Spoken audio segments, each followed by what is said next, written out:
தமிழ் படம் டைரக்டர் சி.எஸ். அமுதன் இயக்கத்துல நம்ம மிச்சி சிவா அவர்கள் நடிச்சு வெளிவந்து மிகப்பெரிய வெற்றி பெற்ற ஒரு பிரான்ச்சைஸ் அப்படின்ற மாதிரி சொல்லலாம்.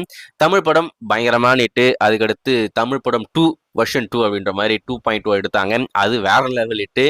ஏன்னா இருக்கிற எல்லா தமிழ் சினிமா மட்டும் இல்லாம உலக cinema, Telugu cinema, Kannada cinema இருக்கிற எல்லா சினிமால இருந்தும் சீன்ஸை எடுத்து பயங்கரமா ஃபன் பண்ணி கலாச்சி தள்ளியிருப்பாங்க. ஒருத்தர் கூட மிச்சம் வைக்கல. சூப்பர் ஸ்டார், உலக நாயகன், தளபதி எல்லாருமே போட்டு அடிச்சிருப்பாங்க அந்த படங்கள்ல. அதனாலே என்னமோ பாரபட்சமே பார்க்காம அந்த படத்தை வேற லெவல் ஹிட் ஆக்கி விட்டாங்க. இப்போ சாப்டர் 3க்கு நம்ம எல்லாரும் ரொம்ப ஈகரா வெயிட் பண்ணிக்கிட்டு இருந்தோம். அதுக்கடுத்து அபிஷியலா கன்ஃபார்ம் ஆயிடுச்சு. டைரக்டருமே கம்மிங் சூன் அப்படின்ற மாதிரி சொல்லிட்டாப்ல. ஸ்கிரிப்ட் ஒர்க் ஆல்மோஸ்ட் முடிச்சிட்டாங்களாமா. அந்த ஸ்கிரிப்ட் ஒர்க் என்னதான் முடிச்சிருந்தாலும் என்ன படத்துல இருந்து என்ன சீனை நம்ம ரீக்ரியேட் பண்ணலாம் அப்படின்ற மாதிரி அதுக்கான டிஸ்கஷன் தான் இப்போதைக்கு போய்கிட்டு இருக்காம. ஒரு சீனை நம்ம இப்போ இமேஜின் பண்ணிடுவோம், அது நார்மலா பண்ணிடலாம்.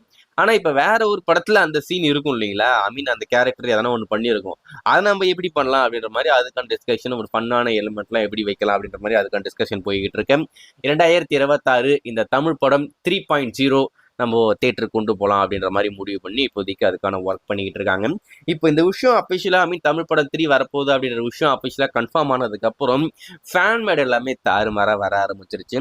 அதில் குறிப்பாக இந்த 2 இமேஜ் நான் பார்த்த உடனே சிரிச்சிட்டேன். போடுறா இது வேற மாதிரி இருக்கு போதுரா படத்தில் அப்படின்ற மாதிரி. ஏன்னா ரங்கராய சத்திவ நாயக்கா அப்படின்ற மாதிரி அந்த டைலாக்லாம் வச்சா எப்படி இருக்கு நீங்களே வச்சு பாருங்க. இந்த 2 போஸ்டர் பார்க்கும்போது உங்களுக்கு என்ன தோணுது? இந்த படம் எந்த மாதிரி ஒரு ஜானர்ல இருக்கும், யாரை என்ன மாதிரிலாம் கலாய்க்க போறாங்க அப்படின்னு சொல்லிட்டு உங்களுக்கு என்ன மாதிரிலாம் இமேஜினேஷன் தோணுது அப்படின்றத கமல சொல்லுங்க. எனக்கு ரொம்ப பிடிச்சிருந்தது. அது மட்டும் இல்லாம ஒரு அனௌன்ஸ்மெண்ட் டீசர் ரெடி பண்ணிட்டு இருக்காங்க. அந்த அனௌன்ஸ்மெண்ட் டீசர் கூட தான் அந்த படத்தோடைய அனௌன்ஸ்மெண்ட் ரொம்ப பிரம்மாண்டமா லான்ச் பண்ண போறாங்க. ஏன்னா ஒரு மிகப்பெரிய எக்ஸ்பெக்டேஷன்ல இருக்கிற ஒரு திரைப்படம்.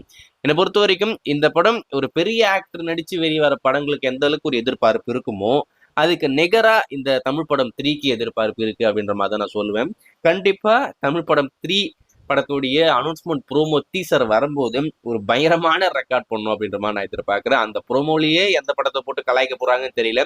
ஏன்னா ஒரு நார்மலான ஒரு ப்ரோமோவா ரெடி பண்ண போறது இல்ல, அதையுமே ஒரு படத்துடைய சீனை தான் ரீக்ரியேட் பண்ண போறாங்க. ஸோ வெயிட் பண்ணி பார்ப்போம் அது எப்போ வருது அப்படின்னு சொல்லிட்டு.